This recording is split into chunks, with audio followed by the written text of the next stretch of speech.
Assalamualaikum warahmatullahi wabarakatuh. Salam sejahtera untuk kita semua.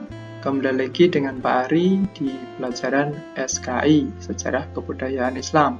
Kali ini kita akan membahas tentang dakwah Rasulullah SAW periode Mekah.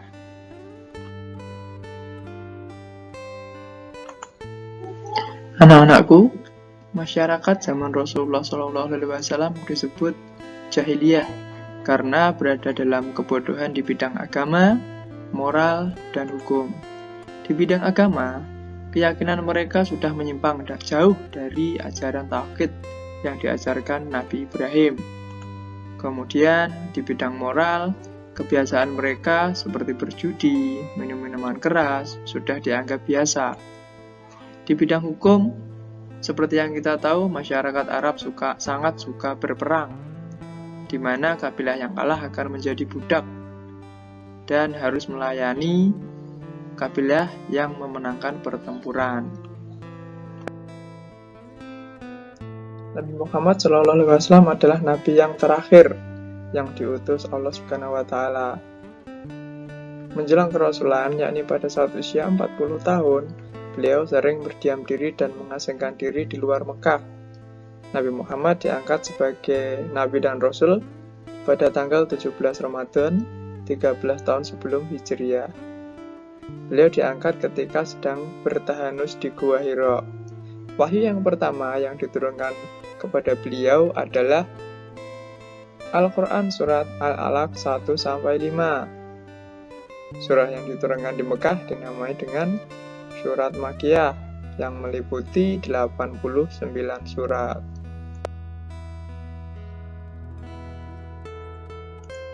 Ajaran Islam periode Mekah.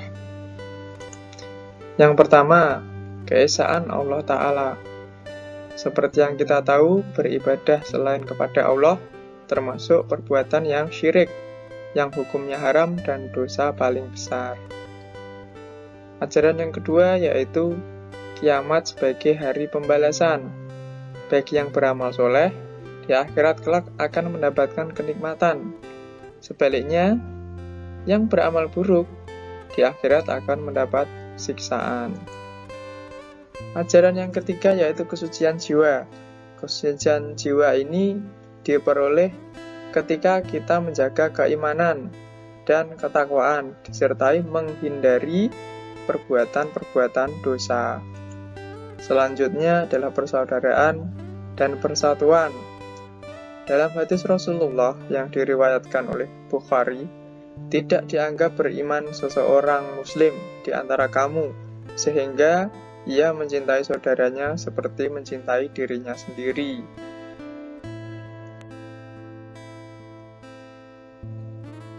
Dalam melakukan dakwah, yang pertama dilakukan Nabi adalah dakwah secara sembunyi-sembunyi. Hal ini dilakukan selama 3-4 tahun. Orang-orang yang pertama masuk Islam, yaitu kerabat Rasulullah dan keluarga, disebut dengan As-Sabiqunal Awalun, yaitu golongan orang-orang yang paling dahulu dan pertama masuk Islam. Mereka adalah Khadijah bin Walid, Ali bin Abi Thalib, Zaid bin Haritsah, Abu Bakar Siddiq, kemudian ada Abdurrahman bin Auf, Abu Ubaidillah bin Jarrah, Utsman bin Affan, Zubair bin Awan, Sa'ad bin Abi Waqqas, dan Talhah bin Ubaidillah. Setelah melakukan dakwah secara rahasia, Rasulullah diperintahkan Allah untuk melakukan dakwah secara terang-terangan berdasarkan surat Al-Hijr ayat 94 yang artinya, maka sampaikanlah olehmu secara terang-terangan segala apa yang diperintahkan kepadamu dan berpalinglah dari orang-orang musyrik. Tahap dakwah Rasulullah secara terang-terangan sebagai berikut. Mengundang kaum kerabat Bani Hashim untuk menghadiri jamuan makan dan mengajak mereka masuk Islam.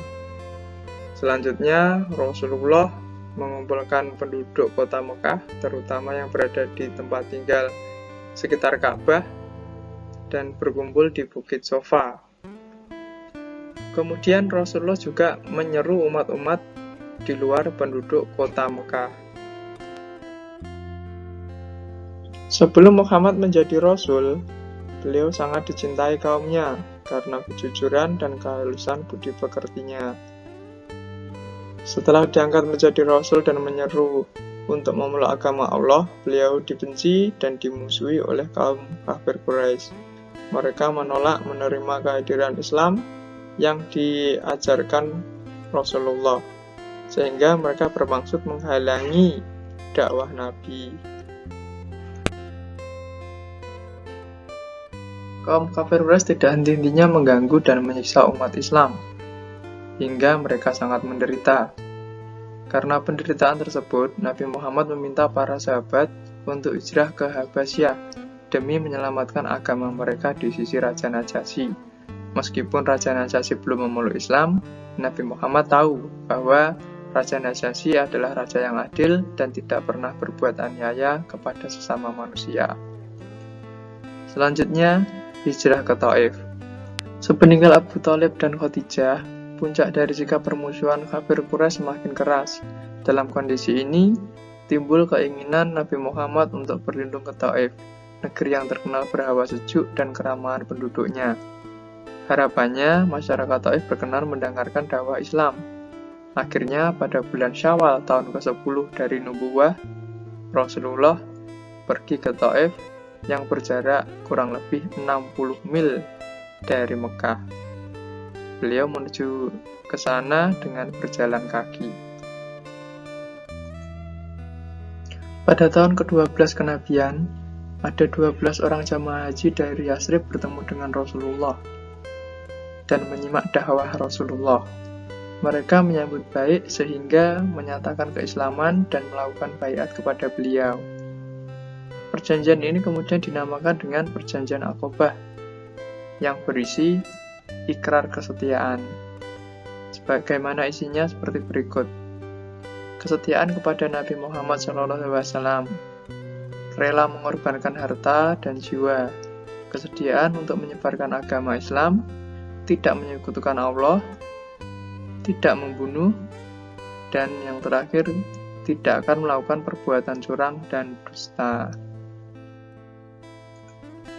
Selanjutnya, Perjanjian Aqobah II, yaitu di mana Nabi Muhammad melakukan baiat terhadap 73 orang pria dan 2 orang wanita dari Yasrib.